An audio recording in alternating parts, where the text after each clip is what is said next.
السلام علیکم ورحمۃ اللہ وبرکاتہ۔ الحمد للہ رب العالمین والصلاة والسلام علی سید الانبیاء وافضل المرسلین نبینا محمد وعلی آلہ واصحابہ اجمعین، اما بعد۔ وعن ابی مسعود الانصاری رضی اللہ تعالی عنہ قال قال بشیر بن سعد یا رسول اللہ امرنا اللہ ان نصلی علیک فکیف نصلی علیک؟ فسکت ثم قال قولوا اللهم صل على محمد وعلى آل محمد كما صليت على إبراهيم وبارك على محمد وعلى آل محمد كما باركت على إبراهيم في العالمين إنك حميد مجيد والسلام كما علمتم، رواه مسلم۔ وزاد ابن خزیمہ فی فکیف نصلی علیک اذا نحن صلینا علیک فی صلاتنا۔ معزز حاضرین، محترم بزرگوں، درس حدیث کے اس سلسلے میں نے آج جو حدیث آپ لوگوں کے سامنے پڑھی ہے اس کا تعلق بھی نماز سے ہے اور نماز میں پڑھی جانے والی دعاؤں سے ہے۔ تشہد میں انسان جب بیٹھتا ہے تو تشہد میں اسے گزشتہ درس میں التحیات جو تشہد کی دعا ہے وہ بتلائی گئی تھی۔ اب اس کے بعد درود و سلام کے متعلق اس حدیث میں ذکر کیا جا رہا ہے۔ ابو مسعود الانصاری رضی اللہ تعالیٰ عنہ کہتے ہیں کہ بشیر بن سعد نے اللہ کے رسول سے کہا کہ اللہ کے رسول، اللہ تعالیٰ نے ہمیں حکم دیا کہ ہم آپ پر درود و سلام بھیجیں، تو درود و سلام بھیجنے کا کیا طریقہ ہے، کیسے درود و سلام بھیجیں؟ چونکہ گزشتہ حدیث میں یہ بات گزری تھی کہ آپ پر سلام کرنا تھا، تو تشہد میں سلام کس طرح کیا جائے اس کا طریقہ بتلایا گیا تھا۔ تو صحابہ اکرام نے یہ سوچا کہ درود بھیجنے کا بھی کوئی خاص طریقہ ہے تشہد میں، اسی لیے بشیر بن سعد نے یہ پوچھا کہ اللہ کے رسول کس طرح ہم درود و سلام درود آپ پر کس طرح بھیجیں؟ فسکتا، تو آپ خاموش رہے، آپ نے کوئی جواب نہیں دیا۔ کہتے ہیں دوسری روایت میں آتا ہے کہ اللہ کے رسول جب خاموش رہے تو صحابہ اکرام ڈر گئے کہ ایسا تو نہیں کہ ہم نے وہ سوال کر لیا جس سوال کا جواب دینا آپ کے لیے مناسب نہیں تھا، یا ایسا سوال کر لیا جس سوال کا جواب دینا آپ کو ناپسند تھا۔ کہتے ہیں کہ کچھ دیر خاموش رہے یہاں تک کہ وحی کا نزول ہوا۔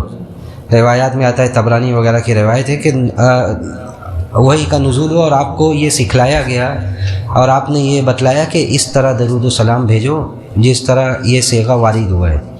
کہا کہ اللہم صلی قولوا اللہم صلی علی محمد، اے اللہ تو محمد صلی اللہ علیہ وسلم پر اپنی رحمتیں نازل فرما، وعلی آل محمد، اور آل محمد پر۔ آل محمد یہ خاص طور سے آپ کے وہ فیملی ممبرس ہیں جن کے اوپر صدقہ حرام ہے، جن کے بارے میں آل بیت پر تقریر وغیرہ میں باتیں ہو چکی ہے کہ آل سے مراد کیا ہے۔ خاص طور سے وہ لوگ، آپ کے گھر والے وہ لوگ جن کے اوپر صدقہ لینا، صدقہ کی رقم لینا جائز نہیں ہے۔ اور اس میں علماء کہتے ہیں کہ وہ سارے لوگ ہیں جو آپ کے متبعین ہیں، وہ سب اس میں داخل ہیں۔ اس کے بعد کہا گیا کہ کما صلیت علی ابراہیم، جس طرح اللہ تو نے ابراہیم علیہ الصلاۃ والسلام پر اپنی رحمت نازل فرمائی۔ یہاں ایک بات یہ قابل ذکر ہے کہ جب کسی چیز کو کسی چیز سے تشبیہ دی جاتی ہے تو جس چیز کے ذریعے جس چیز کی تشبیہ دی جاتی ہے، دی جانے والی چیز سے زیادہ صفت اس چیز میں ہوتی ہے جس سے تشبیہ دی جائے۔ جیسے یہ کہا جاتا ہے کہ عربی میں کہ زید کالاسد، زید شیر کی طرح ہے، تو زیادہ زید شیر کی طرح کس چیز میں؟ قوت میں، شجاعت میں۔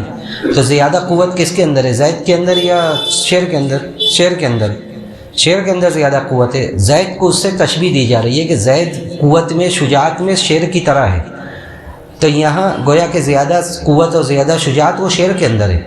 یہاں یہ کہا جا رہا ہے کہ اللہ تو محمد پر صلی اللہ علیہ وسلم، محمد پر ویسے ہی رحمت نازل فرما جس طرح تو نے ابراہیم پر نازل فرمائی ہے۔ کما صلی تعالیٰ ابراہیم، تو گویا کہ ابراہیم پر رحمتیں زیادہ نازل فرمائی گئی، گویا ابراہیم علیہ الصلاۃ والسلام پر رحمتیں نازل زیادہ فرمائی گئی۔ یہ ایک اشکال ہے اس حدیث کے معنی کے سلسلے میں۔ اس کا جواب علامہ ابن القیم نے اپنی کتاب میں 15 یا اس سے زائد جوابات دیے ہیں۔ جو سب سے بہتر جو پڑھنے کے بعد سمجھ میں آیا وہ یہ ہے کہ ابراہیم علیہ الصلاۃ والسلام کے اولاد میں سے اللہ کے رسول محمد صلی اللہ علیہ وسلم بھی تھے۔ تو اس طرح ابراہیم علیہ الصلاۃ والسلام پر جو درود بھیجا گیا، گویا کہ وہ ایک طرح سے آپ پر بھی ہے۔ تو آپ پر دو طرح سے درود بھیجا گیا۔ ایک تو یہ کہ آپ پر آل ابراہیم ہونے کی حیثیت سے آپ پر آل ابراہیم ہونے کی حیثیت سے رحمت کی دعا کی گئی، اور دوسرا خصوصی طور سے آپ کا نام لے کر آپ کے اوپر رحمت کی دعا کی گئی، تو اس طرح اس میں کوئی اشکال نہیں ہے، بلکہ دونوں طرح سے آپ کے اوپر رحمت کی اور برکت کی دعا کی جا رہی ہے۔ تو کہتے کما صلی تعالی ابراہیم، اس کے بعد کہا جا رہا ہے وبارک علی محمد، اے اللہ تو محمد صلی اللہ علیہ وسلم پر اپنی برکتیں نازل فرما، ہر چیز میں، زندگی میں بھی اور زندگی کے بعد بھی، اور یہ لفظ عام ہے۔ کما بارکت علی ابراہیم، جس طرح آپ نے، اے اللہ جس طرح تو نے ابراہیم پر دونوں جہاں میں اپنی برکتیں نازل فرمائی، انک حمید مجید، اے اللہ تو قابل تعریف ہے، تو بزرگ ہے، برتر ہے۔ والسلام کما علمتم، اور سلام ویسے ہی جیسے آپ تمہیں سکھلایا گیا، جیسا پیچھے حدیث میں بات گزری ہے، السلام علیکم ایھا النبی ورحمۃ اللہ وبرکاتہ۔ یہ اس حدیث میں درود و سلام کا، درود بھیجنے کا طریقہ بتلایا گیا کہ درود کے بہت سارے صیغے والی جو ہیں، یہ بہترین صیغہ ہے جسے یاد رکھنا چاہیے، اور یہی اکثر لوگوں کو یاد ہے۔ اس کے بعد یہ دعا جو ان الفاظ کے ذریعے ختم کی گئی، اس میں بھی اللہ کی تعریف ہے، اللہ کی تعریف ہے کہ اللہ تو نے محمد اور آل محمد پر جو برکتیں نازل فرمائی ہے، اس کی وجہ سے تو تعریف اور بزرگی اور بڑائی کا مستحق ہے۔ اب سوال یہ ہے کہ یہ دعا پر پڑھنا واجب ہے یا نہیں واجب ہے؟ اس حدیث کے لفظ سے بعض لوگوں نے، بعض علماء نے یہ استدلال کیا ہے کہ یہ دعا پڑھنا تشہد میں، یعنی تشہد میں درود و سلام پڑھنا یہ واجب ہے، اس لیے کہ اللہ کے رسول نے حکم دیتے ہوئے کہا تھا کہ قولوا اللہم صلی، یہ دعا پڑھا کرو۔ یہ امام شافعی کا ایک قول ہے، اور اس کو کئی ایک لوگوں نے اختیار کیا ہے، شیخ البانی نے، شیخ ابن باز نے بھی اسی کو اختیار کیا ہے کہ یہ واجب ہے۔ تشہد اخیر میں، یعنی دوسرے تشہد میں، 4 رکعت والی جو نماز ہے اس میں دوسرے تشہد میں، یا 2 رکعت والی نماز ہے اس میں تشہد میں آخری جو ہے اس میں یہ واجب ہے۔ بعض لوگوں نے یہ کہا کہ واجب نہیں ہے بلکہ مستحب ہے، بعض لوگوں نے اس سے بھی آگے کہا کہ واجب نہیں بلکہ رکن ہے۔ بہرحال جو خلاصہ اس کا یہ سمجھ میں آتا ہے کہ واجب کا قول یہ قوی ہے، دلائل کے روشنی میں واجب کا قول یہ قوی ہے، اس لیے یہ پڑھنا چاہیے، خاص طور سے تشہد اخیر میں۔ اور پہلے تشہد میں بھی امام شافعی اس کے سنیت کے قائل ہیں کہ یہ سنت ہے، اور دلائل کو جمع کرنے سے یہ بات سمجھ میں بھی آتی ہے کہ پہلے تشہد میں بھی یہ پڑھنا سنت ہے، جیسا کہ شیخ ابن باز اور علامہ البانی رحمہ اللہ اور ان سے پہلے ابن الوزیر وغیرہ نے اسی کو اختیار کیا ہے کہ پہلے تشہد میں بھی یہ پڑھنا مستحب ہے۔ اگر امام اتنی گنجائش دے رہا ہے تو پہلے تشہد میں بھی اس کو پڑھا جانا چاہیے، مستحب ہے۔ اس کے بعد دوسری حدیث وعن ابی ہریرہ رضی اللہ تعالی عنہ قال قال رسول اللہ صلی اللہ علیہ وسلم اذا تشہد احدکم فلیستعیذ باللہ من 4 یقول اللہم انی اعوذ بک من عذاب جہنم ومن عذاب القبر ومن فتنة المحیا والممات ومن شر فتنة المسیح الدجال وفی روایت لمسلم اذا فرغ احدکم من التشہد الاخیر۔ یہ درود کے بعد جو تشہد میں پڑھا جائے گا، یہ اس کا تعلق اس دعا سے، اس حدیث کا۔ حضرت ابو ہریرہ رضی اللہ تعالیٰ عنہ کہتے ہیں کہ اللہ کے رسول نے فرمایا جب تم میں سے کوئی تشہد میں بیٹھے تو یہ ان 4 چیزوں سے پناہ مانگے، 4 چیزوں سے وہ بندہ پناہ مانگے۔ پہلا پناہ تو یہ کہ وہ یہ کہے کہ اللہ میں جہنم سے تیری پناہ چاہتا ہوں، جہنم سے یعنی جہنم کے عذاب سے، یا ان اعمال سے، ان معاصی و منکرات سے جو معاصی و منکرات جہنم تک لے جانے والے اعمال ہیں، ان سارے چیزوں سے وہ اللہ کی پناہ مانگے۔ اس کے بعد کہا گیا کہ ومن عذاب القبر، قبر کے عذاب سے۔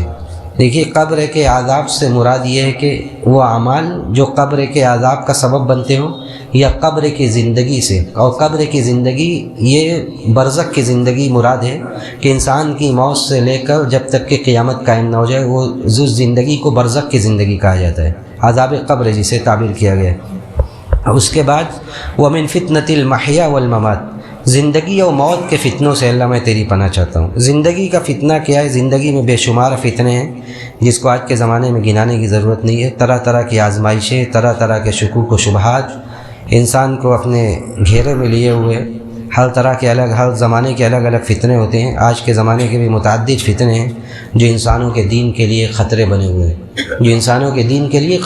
ہوئے ہیں، یہ اگر کوئی بھی ایسی چیز جو انسان کو اس کے دین سے، اس کے رب سے غافل کر دے، گویا کہ یہ بڑا فتنہ ہے جس سے انسان کو بچنے کی اور اس کے بارے میں ہوش کے ناخن لینے کی ضرورت ہوتی ہے۔ تو زندگی اور اسی طرح موت کا فتنہ کیا ہے؟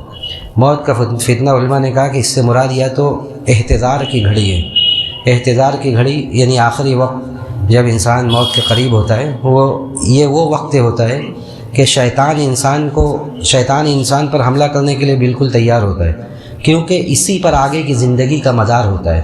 اسی لیے دعا یہ کی جاتی ہے کہ آخری کلمہ توحید ہو، کلمہ توحید کے ساتھ خاتمہ بالخیر ہو۔ اس طرح کی دعائیں ہمیشہ کی جاتی ہے تاکہ انسان آخری وقت میں شیطان کے چنگل میں نہ پھنس جائے، شیطان کچھ ایسا نہ کر جائے جس کی وجہ سے اس کی عاقبت تباہ و برباد ہو جائے۔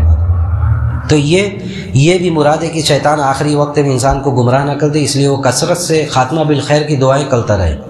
اور اسی طرح موت کے فتنے سے مراد یہ بھی ہو سکتا ہے کہ جو موت کے بعد اسے پیش آنے والے جو مراحل ہیں، موت کے بعد قبر میں اس سے جو سوالات ہوں گے جن پر آگے کی زندگی کا مدار ہوگا، دار و مدار اسی پر ہوگا کہ آپ کا رب کون ہے، آپ کا دین کیا ہے، محمد عربی صلی اللہ علیہ وسلم کے تعلق سے آپ کیا کہتے ہیں، یہ سارے سوالات کے جوابات اس کے زندگی میں تیار ہوں۔ یہ سوالات تو بڑے آسان بظاہر ہیں، لیکن زندگی کے اعمال کا خلاصہ یہ زندگی کے اعمال کا خلاصہ ہے کہ انسان زندگی میں ان سوالات کی کس قدر تیاری کیا کرتا تھا، اور جو ان سوالات کا محتوا ہے، جو ان سوالات کا جو مادہ ہے، اس پر وہ عمل کس قدر کیا کرتا تھا۔ تو ان سارے چیزوں پر وہ تیاری کرے اور اس سے پناہ مانگتا رہے۔ اور اسی طرح اس حدیث کی آخری بات، وَمِن شَرِّ فِتْنَةِ الْمَسِيحِ الدَّجَّالِ، مسیح دجال کے فتنے کی برائی سے پناہ مانگتے ہیں۔ یہ اللہ کے رسول صلی اللہ علیہ وسلم نے ایک حدیث میں ارشاد فرمایا کہ آدم کے پیدائش سے لے کر قیامت کے قائم ہونے تک اس سے بڑا فتنہ کوئی نہیں تھا، مسیح دجال سے بڑھ کر فتنہ کوئی نہیں تھا۔ اسی لیے اللہ کے رسول صلی اللہ علیہ وسلم سے قولی اور فعلی دونوں روایت ہے، یعنی آپ پناہ مانگا بھی کرتے تھے اور آپ نے حکم بھی دیا ہے کہ اس سے پناہ مانگو، دجال کے فتنے سے پناہ مانگو، کیونکہ وہ جب ظاہر ہوگا تو وہ لوگوں کے دین و ایمان کے لیے بہت بڑا فتنہ بن جائے گا۔ اور اس کا نام ہی دجال رکھا گیا اس کے مکر و فریب اور اس کے جھوٹ اور کذاب ہونے کی وجہ سے۔ اور اسی طرح اس کا نام مسیح رکھا گیا، یا تو اس لیے کہ وہ کانا ہوگا، اس کی آنکھ دھسی ہوئی ہوگی بالکل، اور یا تو اس لیے کہ وہ پورے زمین کی مکہ و مدینہ کو چھوڑ کر پورے زمین کی سیر کرے گا، پورے زمین پر وہ چلے گا، یمسح الارض، سارے زمین کو وہ چھوئے گا، اس کے ناپاک قدم سارے روئے زمین پر پڑیں گے۔ تو اس سے بھی پناہ مانگنے کا حکم دیا گیا۔ اب یہ 4 چیزیں، بعض روایت میں یہ کہا گیا کہ 5 چیزوں سے پناہ مانگو، تو یہ زندگی اور موت کا جو فتنہ ہے اس روایت میں 1 شمار کیا گیا، ان روایات میں اس کو 2 شمار کیا گیا، اس لیے وہ 5 ہو گیا۔ تو ان دعاؤں کا پڑھنا، یہ پناہ مانگنے کی جو بات ہے، اس کا بھی پڑھنا بعض لوگوں نے یہ کہا کہ یہ واجب ہے۔ جمہور اہل علم، اکثر اہل علم یہ کہتے ہیں کہ یہ مستحب ہے، یہ سنت ہے، اس دعا کا اہتمام ہونا چاہیے، لیکن اگر چھوٹ جائے، واجب نہیں ہے تو چھوٹ جائے تو کوئی مسئلہ نہیں ہے۔ بعض لوگ لیکن کہتے ہیں، جیسے شیخ ابن باز اسی کے قائل ہیں کہ یہ واجب ہے۔ اور تابعی میں طاؤس بن قیس الیمانی، وہ اتنے شدید تھے اس مسئلے میں کہ ان کے لڑکے نے نماز پڑھی اور یہ دعا نہیں پڑھی تو انہوں نے اپنے لڑکے سے پوچھا اور کہا کہ نماز دہراؤ۔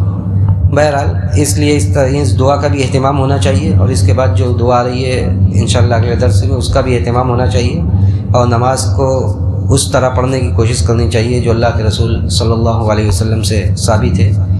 اللہ سبحانہ و تعالی ہمیں احادیث کو سننے، اس پر عمل کرنے کی توفیق نصیب فرمائے۔ وصلی اللہ علی نبینا محمد وعلی آلہ واصحابہ اجمعین۔ السلام علیکم۔